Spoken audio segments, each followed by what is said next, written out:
আছো? হ্যাঁ, কিন্তু তুমি এত রাতে হঠাৎ? তুমি না 10টা বাজে চলে গেলে অনলাইন থেকে? আরে হঠাৎ ঘুম ভেঙে গেছে তাই মেসেজ দিলাম। ও, তুমি অনলাইনে কি করো? রাত তো প্রায় 1:30টার মতো হবে। আমার কথা আর কি বলবো, তোমার টেনশন, বাবা মায়ের টেনশন, নিজের ক্যারিয়ার নিয়ে খুব চিন্তিত তো, তাই চোখ বোঝানো ঘুম আসতেছে না, তাই গেম খেলি। আচ্ছা ওসব বাদ দাও, তোমার কি অ্যাক্টিভ স্ট্যাটাস অফ নাকি? অ্যাক্টিভ স্ট্যাটাস অন করো তো। আরে আমার সেটিং এ সমস্যা আছে হয়তো, তাই এমন দেখায়। পাসওয়ার্ড দাও, ঠিক করে দিচ্ছি। পাসওয়ার্ড মনে নাই, বান্ধবীর সিম দিয়ে আইডি খোলা। আচ্ছা ভিডিও কল দাও, দেখাই দিই। আরে আজব, তুমি রাতের বেলা কি শুরু করছো? পাশে আম্মু আছে। এত রাতেও আম্মু পাশে? বাড়িতে মেহমান আসছে, তাই আম্মু রুমে আমি। আগামীকাল দেখো। তুমি তো সব সময় আগামীকাল আগামীকাল বলেই যাচ্ছ। আজ পর্যন্ত কি আমার কথার কোনো মূল্য দিছো? লং ডিস্টেন্স রিলেশনশিপ তো, তাই চাইলেও তোমার সব ধরতে পারি না। সন্দেহটা কারণ ছাড়া হয় না। প্লিজ রাতে অন্তত এইসব প্যারা দিয়া মাথায় খেও না, মুডটাই খারাপ হয়ে যায় তোমার সাথে মেসেজ করতে আসলে। আগে কথা না বললে ভালো লাগতো না, আর এখন নাকি বিরক্ত লাগে।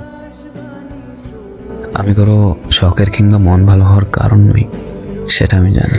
ঘুমাই যাও, রাত জেগে থাকলে চোখের নিচে কালো হয়ে যাবে, সকালে মাথা ব্যথা করবে। আল্লাহ হাফেজ। মেয়ে মানুষের মন পূজা বড় দেয়, শুধু শুধু কারণেই রাগ করে চলে যাচ্ছে, কোনো রিজন নেই। সামান্য সন্দেহ হয়, কি আর করবো, লং ডিস্টেন্স রিলেশনশিপ বলে কথা। যা বলে তাই বিশ্বাস করে থাকতে হবে। যাই, ঘুমায় যাই, সব থেকে টেনশন করে মাথাটা খারাপ করে লাভ নেই।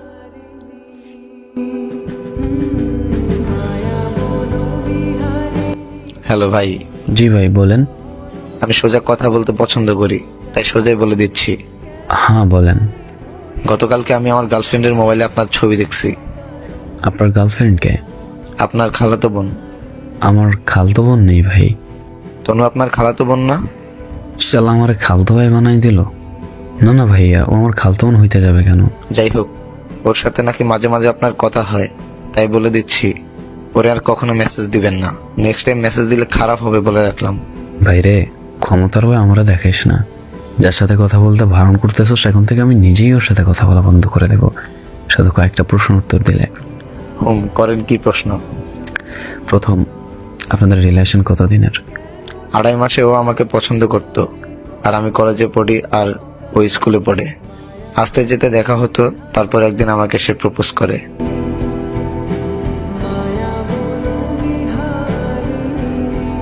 মাশাআল্লাহ। দ্বিতীয় প্রশ্ন, ওর সাথে তোমার তোলা কিছু পিকচার আমাকে দেওয়া যাবে হোয়াটসঅ্যাপে? হ্যাঁ অবশ্যই। তৃতীয় প্রশ্ন, ওর প্রথম কোনো ভালোবাসা আছে?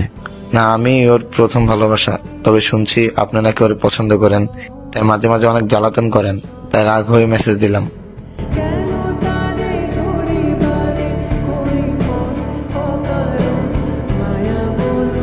অসুবিধা নেই ভাই, আমি ওরা আসলেই পছন্দ করতাম। এখন যেহেতু আপনারা গার্লফ্রেন্ড বয়ফ্রেন্ড, তবে আমি কখনোই আপনাদের মাঝে আসবো না। ভাই হোয়াটসঅ্যাপ নাম্বারটা দিন।